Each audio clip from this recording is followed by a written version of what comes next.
Welcome to my YouTube channel.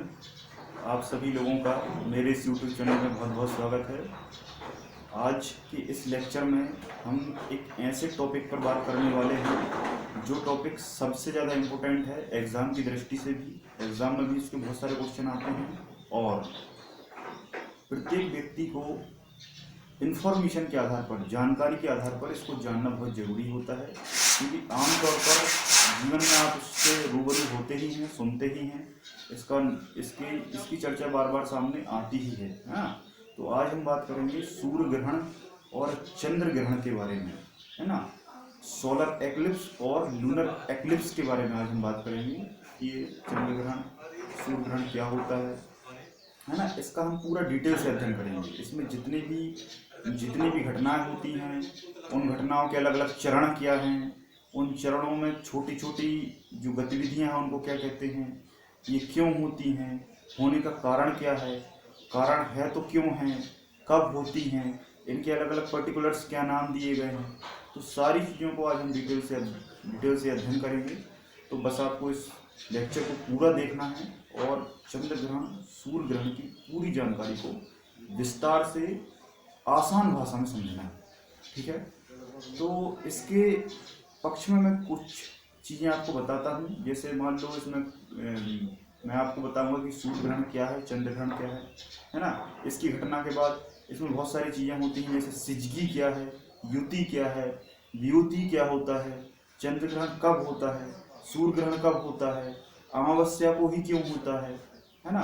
Super moon की घटना क्या होती है, ब्लड मून की घटना क्या होती है, ब्लू मून की घटना क्या होती है, फुल मून की घटना क्या होती है, हाफ मून क्या कहलाता है ना। चंद्रमा हमें कभी बड़ा दिखाई देता है, कभी छोटा दिखाई देता है, इसका कारण क्या है। तो जितनी भी चीज़ें हैं, सभी चीज़ों को आज हम गहराई से एक एक करके बहुत अच्छे से समझेंगे, ठीक है। तो बस आपको इस वीडियो को आसानी से देखना है, समझना है, बिल्कुल सिंपल और आसान भाषा में, ठीक है। तो चंद्र ग्रहण और जो सूर्य ग्रहण है, ये जो प्रोसेस है, ये जो घटना है, ये हमारे सौरमंडल में होती है, हमारे सौरमंडल में होती है। और हमारा जो सौरमंडल है, हमारा सौरमंडल ब्रह्मांड में स्थित है। और ये ब्रह्मांड क्या है, ब्रह्मांड ये पूरा जितना भी आपको आकाश में दिखाई देता है ना। आकाश में जितनी भी चीज़ें दिखाई देती हैं, आकाश हो गया, तारे हो गए, उल्का पिंड हो गया, धूमकेतु हो गया, ग्रह हो गए, उपग्रह हो गया, है ना, ध्रुव तारा हो गया, पल्सर तारा हो गया, जितनी भी चीज़ें आपको आकाश में दिखाई देती हैं, ये पूरा क्या है, ब्रह्मांड है ना। ब्रह्मांड की उत्पत्ति की अगर हम बारे में बात करें तो ब्रह्मांड की उत्पत्ति कैसे हुई, ये आज तक सही से कोई नहीं जान पाया। लेकिन इसके संबंध में बहुत सारे सिद्धांत अलग अलग वैज्ञानिकों ने दिए हैं, बहुत सारी थ्योरीज दी हैं। तो उनको मैं थोड़ा सा बैकग्राउंड में आपको बताऊंगा ताकि आपको समझ में आ सके।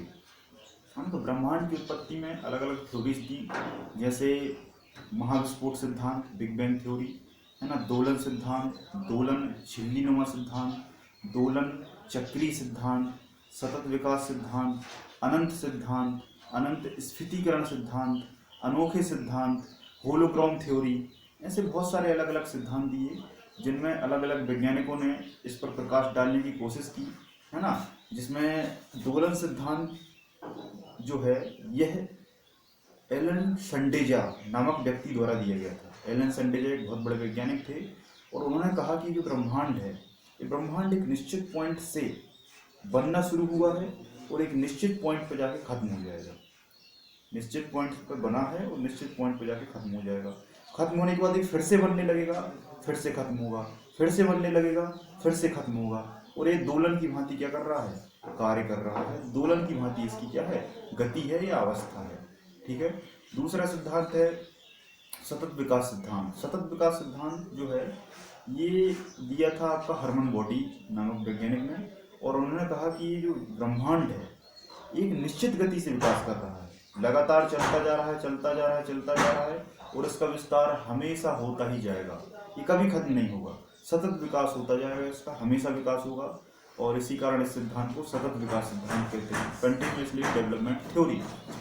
इसके बाद जो सबसे इम्पोर्टेंट सिद्धांत है, अगर इन सभी थ्योरीज को आप एक साथ पढ़ेंगे तो इन सभी में जो सबसे सामने आपको निकल के आएगा वो आएगा आपका महाविस्फोट सिद्धांत या बिग बैंग थ्योरी।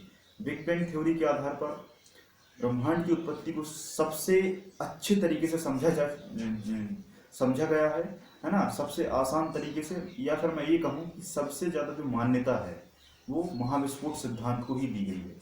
महाविस्फोट सिद्धांत एफ जॉर्ज लेवेंथेयर वैज्ञानिक द्वारा दी गई थी। एफ जॉर्ज लेवेंथेयर जो भाई साहब थे, इन्होंने कहा ये जो ब्रह्मांड है ये मुख्य तौर पर परमाणुओं से बना है, एटम से बना है, कण से मिलकर बना है। इस ब्रह्मांड में बहुत सारे तत्व थे, बहुत सारे एलिमेंट थे, बहुत सारे एलिमेंट में आपस में इंटरेक्शन किया, क्योंकि हर एक जो परमाणु है उस परमाणु के बीच में प्रोटॉन होता है। प्रोटॉन पॉजिटिव चार्ज रखता है, इलेक्ट्रॉन नेगेटिव चार्ज रखता है। इस प्लस माइनस से एनर्जी बनती है, ऊर्जा बनती है, और ऐसे करोड़ों एटम्स या मॉलिक्यूल्स आपस में जब मिलते हैं तो एक बहुत ज़्यादा एनर्जी क्रिएट होती है। बहुत मात्रा में जब ऊर्जा तैयार होती है तो ऊर्जा के जो अणु हैं वो एक दूसरे से इंटरेक्शन करते हैं, एक दूसरे से क्या करते हैं, इंटरेक्शन करते हैं, या एक दूसरे से क्रिया करते हैं। जब क्रिया करते हैं तो बहुत सारा उनमें एकदम से साइक्लिंग होता है। साइक्लिंग होने से एक बहुत बड़ा पिंड बना और उसमें बहुत बड़ा विस्फोट हुआ। और उस पिंड में जब विस्फोट हुआ तो उस पिंड के बहुत सारे छोटे छोटे पिंड इस ब्रह्मांड में क्या हो गए, बिखर गए। और ब्रह्मांड में अलग अलग प्रकृति और नेचर के हिसाब से उन्होंने अपना विकास किया। जैसे किसी के पास हाइड्रोजन है, किसी के पास हीलियम रहा तो उसमें एनर्जी बनने लगी, ऊर्जा बनने लगी, उसको हमने तारा कह दिया। कोई पिंड शांत था, उसमें कुछ नहीं था, उसको हमने ग्रह कह दिया। कुछ ग्रह का चक्कर लगा रहे थे स्वतंत्र अवस्था में, उनको हमने उपग्रह कह दिया। कुछ और पिंड थे, उनको हमने उल्का पिंड नाम दे दिया। कुछ और दूर दूर छोटे छोटे पिंड थे, हमने उनको धूमकेतु कह दिया, है ना। तो ऐसे अलग अलग बहुत सारे हमने नाम दे दिए, है ना। तो ये सारा जो ब्रह्मांड है वो कैसे बना, विस्फोट के आधार पर बना, है ना। इसमें पहले इंटरेक्शन हुआ, फिर विस्फोट हुआ, विस्फोट होने से ब्रह्मांड बना। इसलिए इनके सिद्धांत को महाविस्फोट सिद्धांत या बिग बैंग थ्योरी कहा जाता है। ठीक है। जब ये बना तो इस ब्रह्मांड का एक छोटा सा भाग था हमारा सौरमंडल। हमारा सौरमंडल में हमारा सूर्य, जिसे हम मुखिया कहते हैं, और उस सूर्य के बाद बहुत सारे ग्रह हैं, बहुत सारे क्या हैं, प्लैनेट हैं, जैसे बुध, शुक्र, पृथ्वी, मंगल, बृहस्पति, शनि, अरुण, वरुण। ये क्या है, ग्रह हैं। ये ग्रहों का क्रम है ना। सूर्य के सबसे निकट कौन सा ग्रह है, बुध है, उसके बाद शुक्र है, उसके बाद पृथ्वी है, उसके बाद मंगल है, उसके बाद बृहस्पति, शनि, अरुण, वरुण, है ना। ऐसे कुल मिलाकर 9 ग्रह थे। अब इनकी संख्या वर्तमान में 8 है ना। 8 ग्रह हैं। जो 9वां ग्रह था आपका प्लूटो को सन 2006 में आईएयू कमीशन के आधार पर या यूनियन के आधार पर इसे क्या कर दिया है, ग्रह की, प्लैनेट की पोजीशन से बाहर कर दिया है। आईएयू का मतलब है इंटरनेशनल एरोनॉटिक्स यूनियन।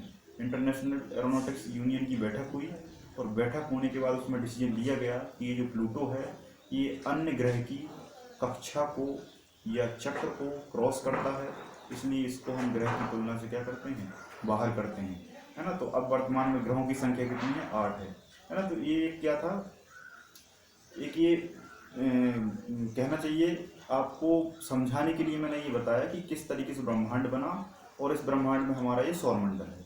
अब इस सौरमंडल में हमें केवल पृथ्वी और सूर्य के बीच का अध्ययन करना है। पृथ्वी और सूर्य के बीच का अध्ययन करना है।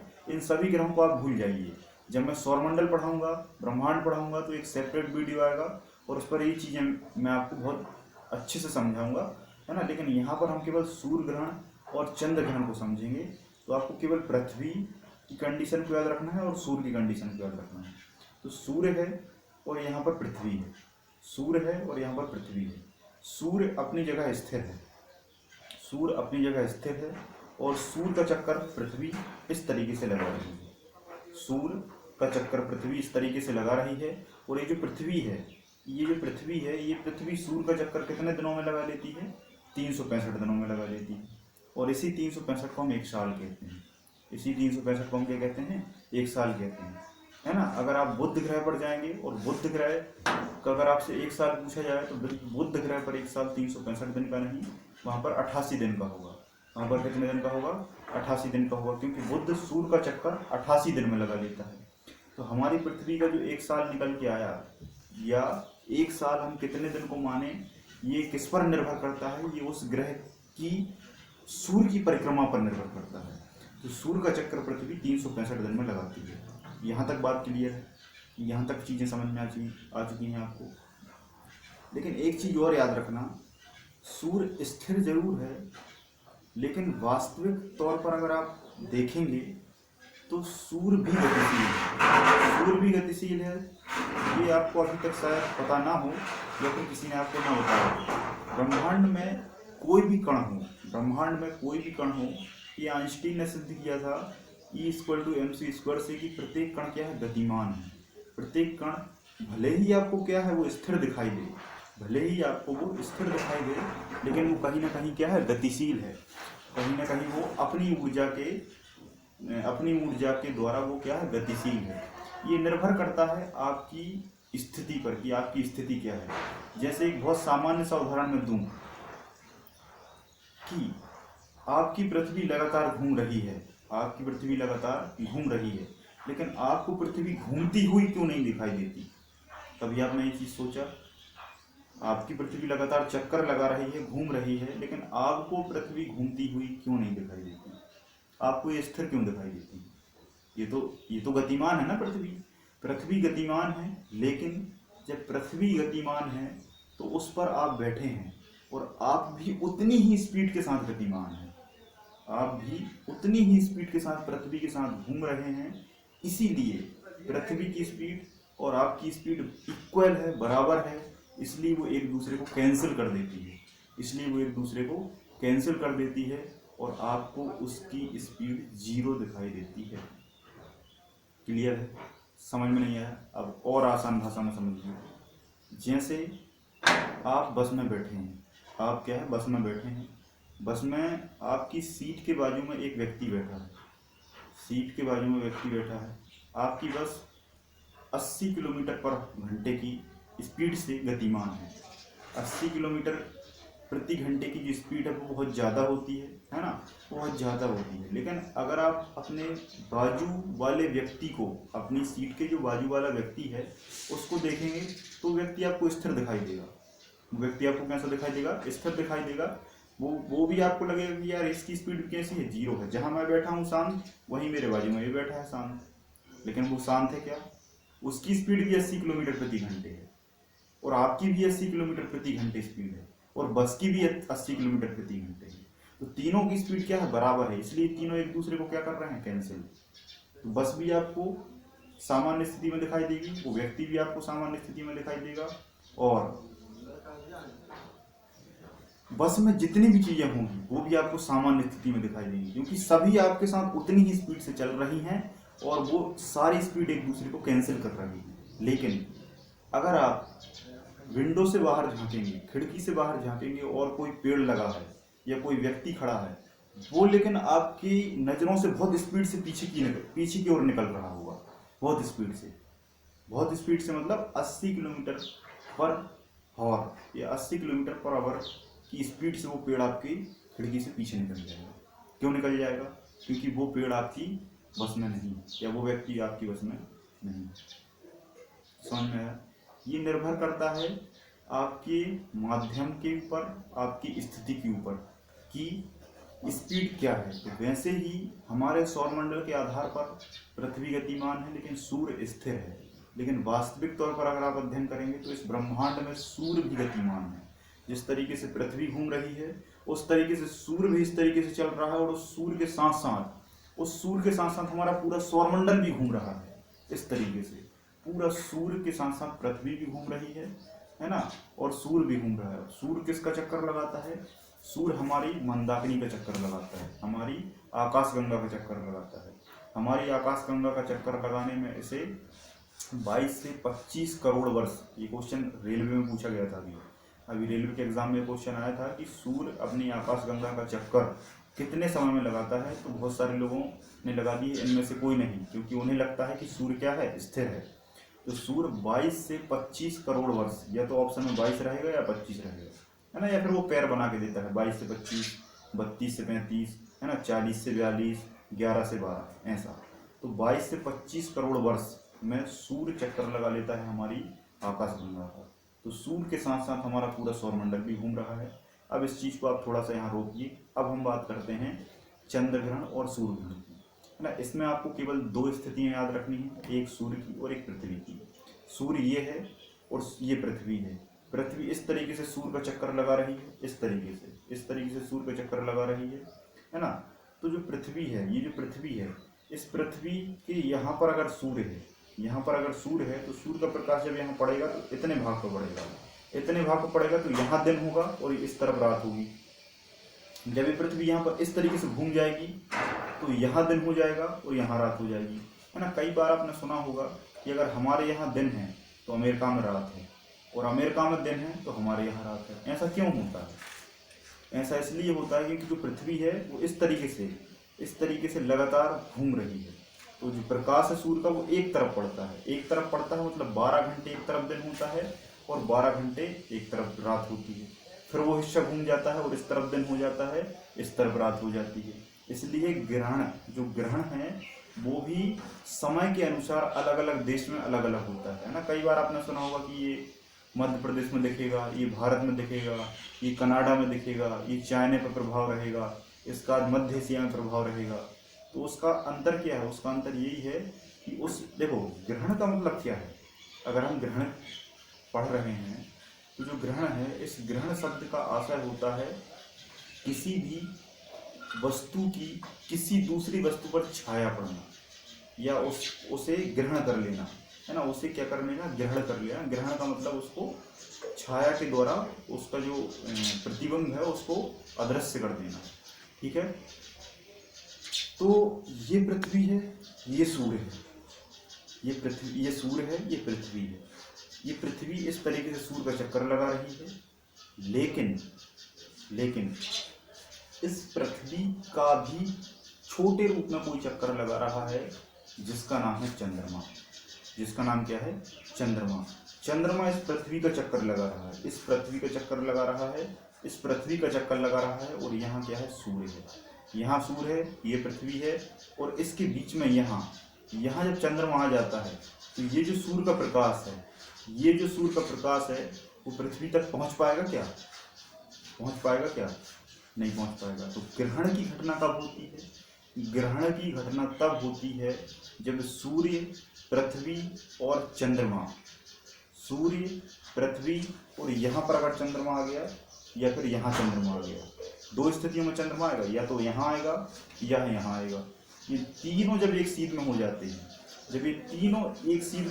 हैं, इसी को हम कहते हैं ग्रहण, इसी को हम कहते हैं एक्लिप्स, इसी को हम कहते हैं सिजगी। इसी को हम क्या कहते हैं? सिजगी। याद रखना, ये शब्द आपने पहली बार सुना होगा, सिजगी। सिजगी का मतलब भी क्या होता है? ग्रहण होता है, ठीक है। तो ये आपका सूर्य है, ये पृथ्वी है ना। और इस पृथ्वी के यहाँ चंद्रमा आ गया, यहाँ चंद्रमा आएगा और यहाँ आएगा। क्यों? क्योंकि इस तरीके से चंद्रमा घूम रहा है। तो यहाँ आएगा तो भी तीनों एक सीध में हो जाएंगे, और घूमकर यहाँ आ जाएगा तो भी तीनों एक सीध में हो जाएंगे। जब तीनों एक सीध में हो जाएंगे तब किसी की छाया किसी पर न किसी पर पड़ेगी, और इसी को हम कहते हैं ग्रहण या एक्लिप्स या सिजगी। क्लियर है बात? यहाँ तक बात समझ में आई? अब देखो, मैं बहुत अच्छे से आइडेंटिफाई कराता हूँ सूर्य ग्रहण को और चंद्र ग्रहण को। ये पृथ्वी है, ये सूर्य है। सूर्य का प्रकाश यहाँ से चला, पृथ्वी पड़ा, है ना, पृथ्वी पड़ा। अगर इसके बीच में मैं कुछ रख दूं तो क्या सूर्य का प्रकाश पृथ्वी तक पहुंच पाएगा? नहीं पहुंच पाएगा। सूर्य का ये जो प्रकाश है वो बीच में ही क्या है? रुक जाएगा, बीच में ही रुक जाएगा। तो सूर्य का प्रकाश जब बीच में रुक जाए, रुकेगा कैसे? बीच में वहां पर कोई दीवार लेके तो जाएगा नहीं आकाश में, है ना। ब्रह्मांड में कोई दीवार लेके तो जाएगा नहीं कि बहुत बड़ा कुछ लेके चलेगा और वहां पर बीच में रख दिया। वहां पर चंद्रमा जाता है, चंद्रमा घूम रहा है, और जब चंद्रमा सूर्य और पृथ्वी के बीच में आ जाए, ये परिभाषा है, जब सूर्य और पृथ्वी के बीच में चंद्रमा आ जाता है और चंद्रमा सूर्य का प्रकाश पृथ्वी तक नहीं पहुंचने देता, सूर्य का प्रकाश पृथ्वी तक नहीं पहुंचने देता, और चंद्रमा की छाया पृथ्वी पर पड़ने लगती है, और चंद्रमा की छाया पृथ्वी पर पड़ने लगती है और पृथ्वी पर सूर्य का प्रकाश विलुप्त हो जाता है और एकदम से अंधकार आ जाता है, एकदम से अंधकार आ जाता है। इसी घटना को हम सूर्य ग्रहण कहते हैं, सोलर एक्लिप्स कहते हैं। यहाँ तक बात क्लियर है। इसी को हम कहते हैं युति, इसी को हम क्या कहते हैं, युति, इसी को हम क्या कहते हैं, युति या सूर्य ग्रहण। यहाँ तक बात क्लियर है ना। कई बार आपने देखा होगा कि दिन के समय बहुत सारा प्रकाश रहता है ना, और पंडित जी लोग बताते हैं कि आज ग्रहण कर पड़ने वाला है और 12 बजे अच्छा घाम है और एकदम से पृथ्वी पर थोड़ी देर के लिए रात हो जाती है, एकदम से अंधकार आ जाता है। तो अंधकार कैसे आता है कि जो सूर्य का प्रकाश है जो पृथ्वी तक आ रहा था, लेकिन चंद्रमा जैसे बीच में घुसा और सूर्य का प्रकाश रोक लिया और चंद्रमा की छाया पृथ्वी पर पड़ने लगी। इस घटना को कहा जाता है सूर्य ग्रहण। इस घटना को कहा जाता है सूर्य ग्रहण, है ना, सूर्य ग्रहण, जो कि अमावस्या को दिन के समय होता है, जो कि अमावस्या को दिन के समय होता है। तो आप कहेंगे कि अमावस्या तो हर महीने आती है, अरे हर अमावस्या को क्यों नहीं होता? तो ये प्रत्येक अमावस्या को इसलिए नहीं होता क्योंकि चंद्रमा अपने अक्ष पर, अपने एक्सिस पर 5 डिग्री झुका हुआ है, 5 डिग्री झुका हुआ है, सीधा नहीं। चंद्रमा कैसा है, झुका हुआ है। तो कभी ये नीचे से निकल जाता है, कभी ये ऊपर से निकल जाता है, लेकिन जब ये सेंटर पॉइंट पर पड़ता है तब उस घटना को हम सूर्य ग्रहण कहते हैं। यहाँ तक बात क्लियर है, यहाँ तक बात समझ में आई।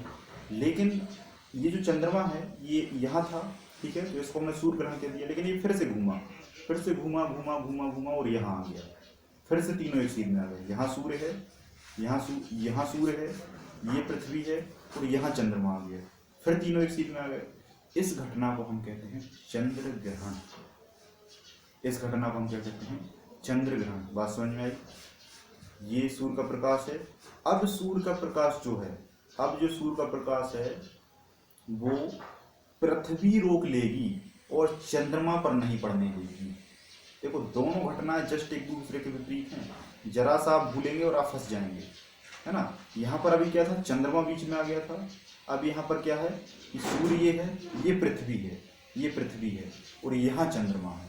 तो जब परिभाषा, जब सूर्य का प्रकाश पृथ्वी द्वारा रोक लिया जाता है और पृथ्वी की छाया चंद्रमा पर पड़ने लगती है और चंद्रमा हमें दिखाई नहीं देता। इस घटना को कहा जाता है चंद्र ग्रहण। चंद्र ग्रहण हमेशा ही पूर्णिमा को होता है। चंद्र ग्रहण हमेशा पूर्णिमा को होता है और ये प्रत्येक पूर्णिमा को इसलिए नहीं होता क्योंकि 5 डिग्री ये अपने अक्ष पर झुका हुआ है और 5 डिग्री जब अपने अक्ष पर झुका है तो कभी ये ऊपर से निकल जाता है, कभी ये नीचे से निकल जाता है, लेकिन जब इसकी स्थिति बिल्कुल सेंटर पॉइंट पे होती है तब इस घटना को हम चंद्र ग्रहण कह देते हैं। ठीक है, तो चंद्र ग्रहण कब होता है, पूर्णिमा के दिन होता है और सूर्य ग्रहण कब होता है, अमावस्या के दिन होता है। एक साल में मैक्सिमम 7 ग्रहण हो सकते हैं। एक साल में मैक्सिमम, अधिकतम 7 ग्रहण हो सकते हैं, या तो 4 सूर्य ग्रहण या 3 चंद्र ग्रहण, या 4 चंद्र ग्रहण 3 सूर्य ग्रहण, कुछ भी हो सकता है। मैक्सिमम 7 हो सकते हैं, लेकिन क्या हो इससे कोई फर्क नहीं पड़ता। ठीक है, तो आपको समझ में आ गया। ठीक है, चंद्र ग्रहण और सूर्य ग्रहण, चंद्र ग्रहण और सूर्य ग्रहण में से सूर्य ग्रहण को युति कहा जाता है और चंद्र ग्रहण को व्युति कहा जाता है। सूर्य ग्रहण को युति और चंद्र ग्रहण को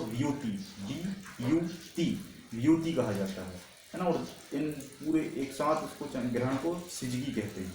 ठीक है, अब हम बात करते हैं कि सुपरमून की घटना किसे कहते हैं। एग्जाम में कई बार पूछा जाता है कि सुपरमून की घटना क्या है।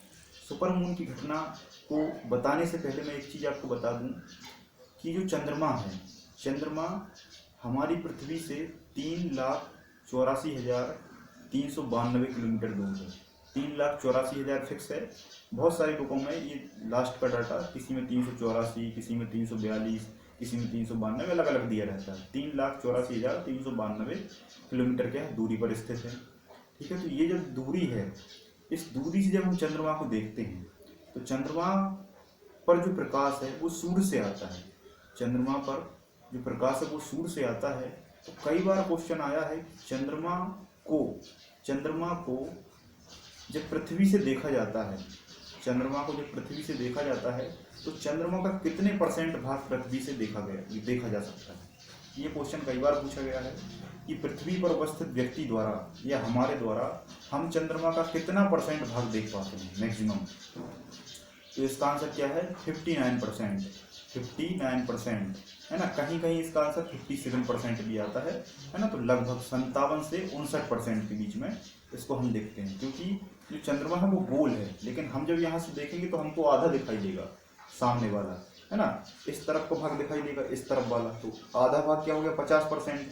लेकिन ये 5% झुका है तो थोड़ा सा मूव होता है ना।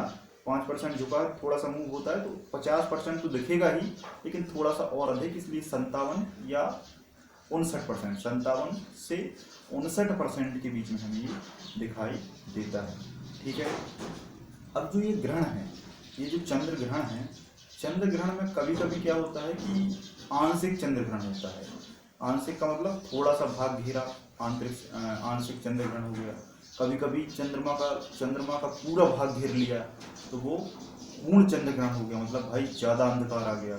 तो इसी घटना में से एक घटना है सुपरमून। एक घटना क्या है? सुपरमून। सुपरमून को ही हम फुल मून की घटना कहते हैं।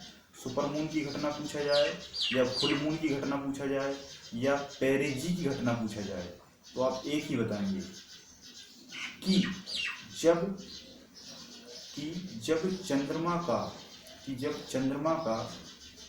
14% भाग अधिक दिखाई देने लगे और 30% भाग अधिक चमकीला दिखाई देने लगे, तो इस घटना को हम फुल मून या सुपर मून या पेरेजी की घटना कहते हैं।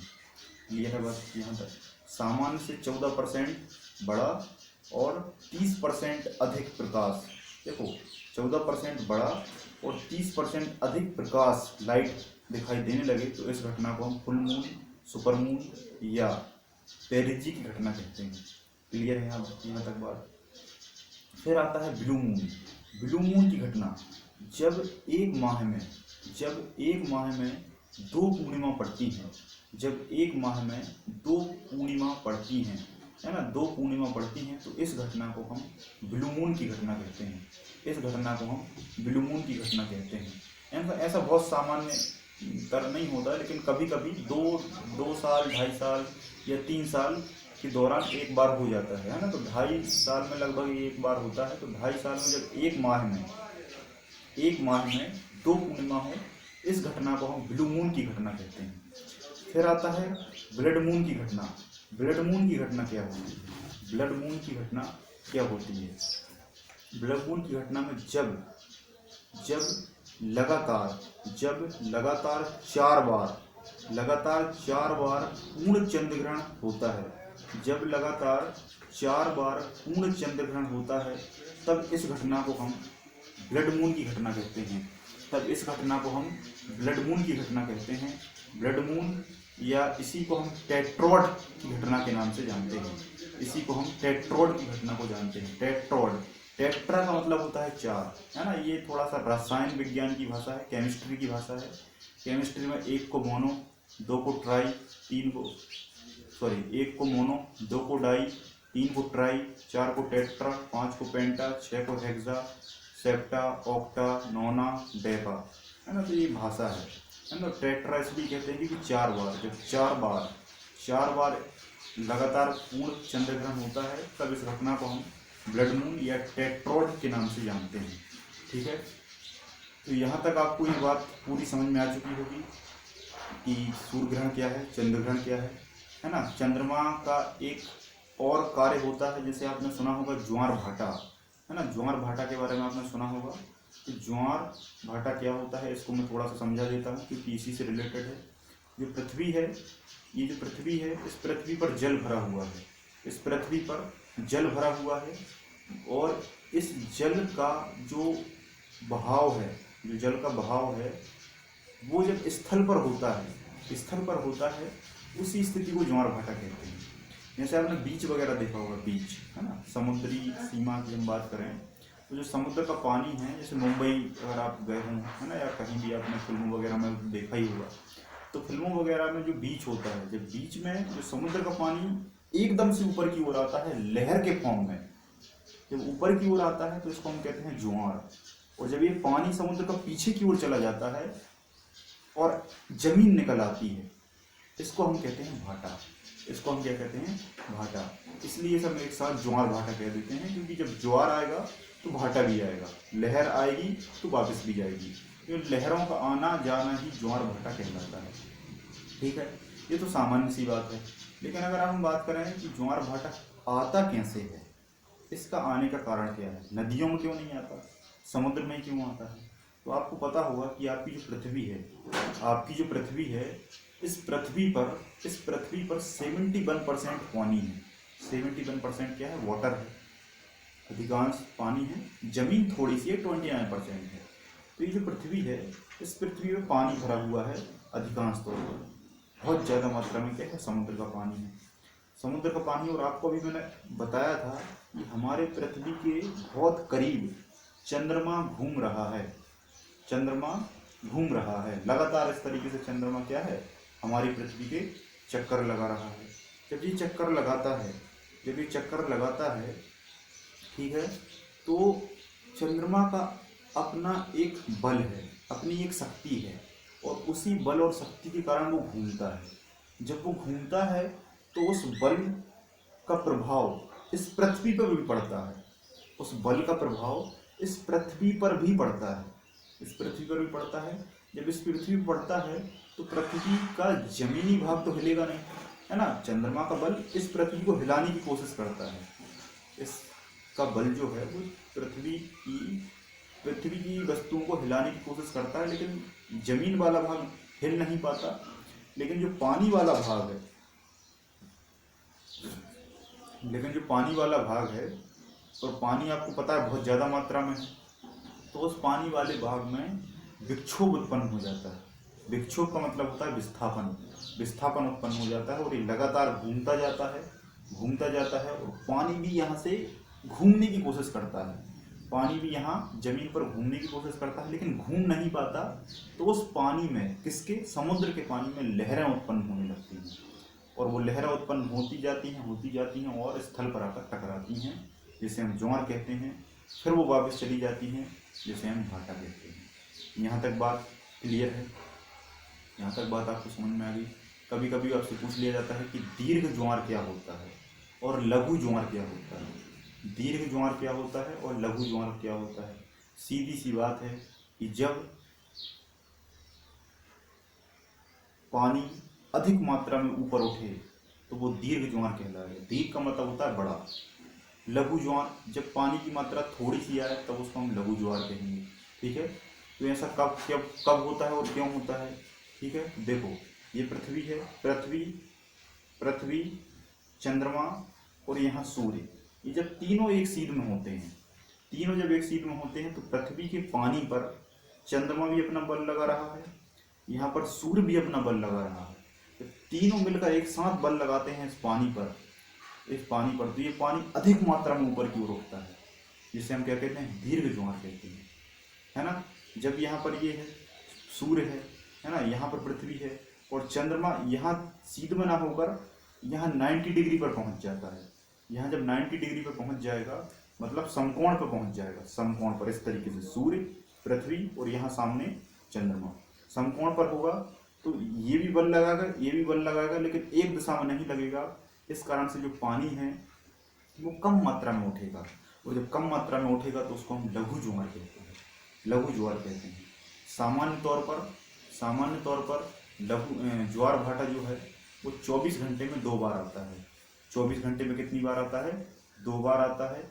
समुद्र में आप जाएंगे तो विश्व के किसी भी समुद्र में आप चले जाइए, है ना, चाहे वो दक्षिण चीन सागर हो, चाहे वो अटलांटिक महासागर हो, चाहे वो हिंद महासागर हो, चाहे वो प्रशांत महासागर हो, चाहे वो पीला सागर हो, चाहे वो काला सागर हो, चाहे वो भूमध्य सागर हो, चाहे वो तस्मान सागर हो, है ना, चाहे वो आर्कटिक महासागर हो, चाहे वो अटलांटिक महासागर हो, चाहे वो खंडिक सागर हो, चाहे वो कोई सा भी सागर हो, किसी भी सागर में आप अगर चले जाएंगे तो पानी 24 घंटे में 24 घंटे अगर आप उसके किनारे पर बैठेंगे तो आपको वो 2 बार ही आता हुआ प्रतीत होगा। क्लियर है बात? तो 24 घंटे में 2 बार ज्वार भाटा आता है। संसार में केवल एकमात्र ऐसी जगह है जहाँ पर ज्वार भाटा 24 घंटे में 4 बार आता है। उस जगह का नाम जल्दी से कमेंट करके मुझे बता दीजिए, क्योंकि ये मैंने आप लोगों को क्लास में पढ़ाया हुआ है। एकमात्र ऐसी जगह है विश्व में जहाँ पर 4 बार ज्वार भाटा आता है। चलिए मैं ही बता देता हूँ। उस जगह का नाम है साउथहैम्पटन। उस जगह का नाम क्या है? साउथहैम्पटन। अब आप पूछेंगे साउथहैम्पटन कहाँ पड़ता है? तो साउथहैम्पटन पड़ता है ब्रिटेन में। ब्रिटेन या इंग्लैंड, ये ब्रिटेन वही है, England, Britain, England, United kingdom या यूके, एक ही देश का नाम है। तो इंग्लैंड के दक्षिण में एक तट है, उस तट को हम कहते हैं साउथहैम्पटन। उसको हम साउथ मतलब होता है दक्षिण में है, इसलिए उसको हम साउथहैम्पटन का तट कहते हैं।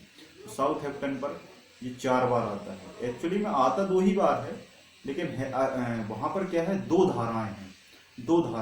एक धारा यहाँ अटलांटिक महासागर से आती है जो कि इंग्लिश चैनल से होती हुई साउथहैम्पटन पर पहुँच जाती है, और एक धारा आर्कटिक महासागर से आती है जो होती हुई साउथहैम्पटन में पहुँच जाती है। तो 2 धारा आर्कटिक की, 2 धारा इंग्लिश चैनल की मिलकर 4 हो जाती हैं। इस कारण वहाँ पर 24 घंटे में 4 बार आ जाता है। ये कई बार आपसे पूछा गया है, तो इसको आप बहुत अच्छे से याद रखना है ना। इंग्लिश चैनल के बारे में मैं आपको बता दूं, इंग्लिश चैनल कोई टीवी चैनल नहीं है। इंग्लिश चैनल एक पानी के मार्ग को कहा जाता है। एक पानी मतलब समुद्र का एक बहुत बड़ा मार्ग है ना। देखो, जो चैनल का मतलब होता है किन्हीं भी 2 स्थानों को जोड़ना। आपका रिसीवर आपके सैटेलाइट से जब आपको जोड़ देता है तब उसको हम टीवी चैनल कहते हैं, ठीक है। और जब जमीन के किसी भाग को अन्य जमीन के किसी भाग को कोई पानी जोड़ता है तो उस पानी को हम चैनल का नाम दे सकते हैं। तो फ्रांस जो देश है, फ्रांस देश और इंग्लैंड देश के बीच में जो समुद्र है, वो समुद्र फ्रांस और इंग्लैंड को जोड़ देता है, और वहाँ पर इंग्लिश भाषा बोली जाती है। इसलिए उन्होंने उस भाग के पानी को इंग्लिश चैनल का नाम दे दिया। इसी कारण आप लोग सुनते हो कि इंग्लिश चैनल को आज इसने पार किया, इसने किया, है ना। तो वो इंग्लिश चैनल पानी समुद्र के एक छोटे से क्षेत्र को कहा जाता है, ठीक है। यहाँ तक बात क्लियर है तो जल्दी से यस सर बोलिए। चंद्रमा की बात की है तो थोड़ा सा चंद्रमा पर भी हम डिस्कस कर लेते हैं। चंद्रमा पृथ्वी का एकमात्र उपग्रह है। चंद्रमा को जीवाश्म ग्रह या फॉसिल प्लैनेट के नाम से जाना जाता है। चंद्रमा पृथ्वी का चक्कर 27 दिन 1/4 दिन में पूरा कर लेता है। पृथ्वी का जो चक्कर चंद्रमा लगाता है 27 सही 1/4 दिन में पूरा कर लेता है, ठीक है। चंद्रमा पर पहुंचने वाला सबसे पहला व्यक्ति कौन था? चंद्रमा पर पहुंचने वाला सबसे पहला व्यक्ति था नील आर्मस्ट्रांग, जो कि अपोलो 11 यान के द्वारा चंद्रमा पर उतरा था। चंद्रमा पर जहां उतरा था उस जगह को क्या कहते हैं? उस जगह को कहा जाता है शांति सागर कहा जाता है। जब ये उतरे थे तो इन्होंने अपना बायां कदम सबसे पहले रखाया था और 104 प्रति मिनट की दर से हृदय इनका धक-धक कर रहा था, है ना, जो कि बहुत तेज गति है, सामान्य तौर पर 72 मानी जाती है ना। तो इतनी ज़्यादा इनकी हार्ट बीट बढ़ गई थी और ये उतरे तो घबराए हुए थे। तो बायां कदम पहले रखा, फिर उतरने के बाद इन्होंने अपने देश अमेरिका का झंडा वहाँ पर गड़ाया और लगभग 164 कदम इन्होंने वहाँ पर दूरी तय की और उस जगह को शांति सागर नाम दिया, ठीक है। शांति सागर उस जगह को कहते हैं। फिर इनके पीछे से एक और व्यक्ति उतरा जिसका नाम था एडवर्ड एल्ड्रिन, दूसरे व्यक्ति थे जिन्होंने चंद्रमा पर कदम रखा। तो है ना, ऐसे बहुत सारी चीज़ें हैं। तो चंद्रमा के ऊपर हम एक सेपरेट वीडियो बनाएंगे और मैं आपको पूरा डिटेल से चंद्रमा के बारे में पढ़ाऊंगा। थोड़ा सा मैं सूर्य के बारे में भी बता देता हूँ। सूर्य जो है, सूर्य एक बहुत बड़ा तारा है ना। तारा है, इसमें बहुत आग जल रही है। आग कहाँ से जल रही है? तो हाइड्रोजन से हीलियम में। हाइड्रोजन कन्वर्ट हो रही है हीलियम में। इस प्रोसेस को हम नाभिकीय संलयन कहते हैं। इसको बताने वाले वैज्ञानिक थे हेंसवेथ ने इसको डिफाइन किया था कि नाभिकीय संलयन से सूर्य में आग जल रही है और उसका प्रकाश 8 मिनट 16.4 सेकंड में 16.6 सेकंड में पृथ्वी तक आ जाता है। जिस माध्यम से आता है उसको हम विकिरण या रेडिएशन का माध्यम कहते हैं। सूर्य में 6000 डिग्री सेल्सियस का तापमान उपस्थित है। सूर्य के क्रोड में 6000 डिग्री सेल्सियस का तापमान स्थित है। अगर इसकी बाहरी परत को हम कोरोना के नाम से जानते हैं। इसी कोरोना के नाम पर कोरोना वायरस आया हुआ है। कोरोना का शाब्दिक अर्थ लैटिन भाषा से लिया गया है, जिसका अर्थ होता है मुकुट, है ना। तो सूर्य का ये क्या है? मुकुट है, और उसी का मुकुट होने के कारण इसको कोरोना कहा गया। और वैसा ही स्ट्रक्चर इस वायरस का है, और वायरस का मुकुट भी बहुत ही वैसा ही है, इसलिए इस वायरस को भी कोरोना वायरस कहा गया। तो सूर्य की बाहरी परत कोरोना कहलाती है, जिसका टेम्परेचर 15,000 डिग्री सेल्सियस के लगभग रहता है। तो ऐसी अगर सूर्य की पृथ्वी से दूरी पूछी जाए तो 15 करोड़ किलोमीटर है। 15 करोड़ किलोमीटर। ये बढ़ती घटती रहती है ना। कभी 14 करोड़ हो जाती है, कभी 15 करोड़ हो जाती है, ठीक है। जब ये घटती है तब इस स्थिति को अपसौर कहा जाता है, जब ये बढ़ती है तब इस स्थिति को उपसौर कहा जाता है, ठीक है। तो ऐसी बहुत सारी चीज़ें हैं। तो सूर्य और चंद्रमा पर मैं एक सेपरेट वीडियो बनाऊंगा और उस पर इस सारी चीज़ों को बहुत ही गहन तरीके से मैं आपको समझाऊंगा कि किस तरीके से सूर्य कितने भागों में बटा हुआ है, कैसे इसका निर्माण हुआ, है ना। कब ये खत्म हो जाएगा, कब ये लाल दानव तारा बन जाएगा, कैसे इसमें सुपरनोवा विस्फोट होगा, कैसे ये ब्लैक होल में कन्वर्ट हो जाएगा, ब्लैक होल में कन्वर्ट होगा कि नहीं होगा, ब्लैक होल क्या होता है। ऐसी समस्त जानकारी को मैं आपको ज्योग्राफी जब स्टार्टिंग से पढ़ाऊंगा तब मैं आपको ये सारी चीज़ें बताऊंगा। तो आई होप ये सारी चीज़ें आपको बहुत अच्छे से समझ में आ गई होंगी, है ना। तो यहाँ तक हमने इस छोटे से चैप्टर को बहुत अच्छे से पढ़ा। तो आने वाले और भी जो लेक्चर्स हैं आप लोग कंटिन्यू देखते रहिए। मैं आप लोगों को ऐसे ही बहुत ही इंटरेस्टिंग तरीके से सारी चीज़ों को समझाता रहूँगा। देखिए, ये सब फालतू की बातें होती हैं कि बोर्ड नहीं है इसलिए समझ में नहीं आता, सर लिख के नहीं समझाते, ये सब कुछ नहीं होता। जिसको पढ़ना होता है, जिसको समझना होता है, वो किसी भी तरीके से पढ़ लेता है। पहले मोबाइल नहीं था, पहले यूट्यूब नहीं था, पहले बोर्ड भी नहीं थे, कुछ नहीं था, सब कर लेते हैं। बहुत सारे लोग IAS PCS सब बन चुके हैं जिन्होंने केवल और केवल सेल्फ स्टडी की है। तो उनके पास कहाँ का बोर्ड था, क्या था। तो अभी आपको भी स्थिति पता है कि लॉकडाउन की स्थिति में कुछ लाना संभव नहीं है, अरेंजमेंट अभी हो नहीं पा रहा।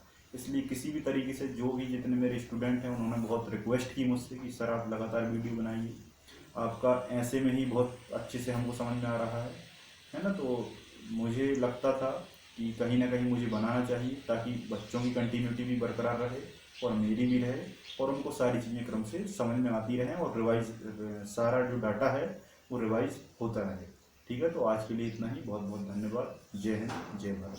Thank you so much.